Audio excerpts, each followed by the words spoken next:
Gali daw ng matalino, very curious. Okay, sabihin, very curious siya. Gusto niya malaman ang lahat ng bagay.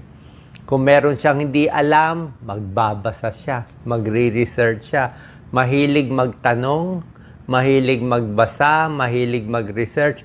Lahat ng bagay interesting sa kanya. So, bakit may tumutubong halaman dyan? Bakit yung buwan umaakyat sa gabi? Diba? Lahat yan gusto niyang malaman. Siyempre, pag hindi matalino, wala lang pake. Very curious sa maraming bagay. Hindi lang sa linya niya. Let's say, linya niya, ano bang linya niya? Let's say, carpenter siya. Diba? Carpentero. Hindi lang puro pag-ayos ng cabinet alam niya. Pati ibang bagay, alam din niya. So, very curious sa maraming bagay. Number 2, sign na matalino, problem solver sila. Kaya nila isolve yung mga problema sa bahay,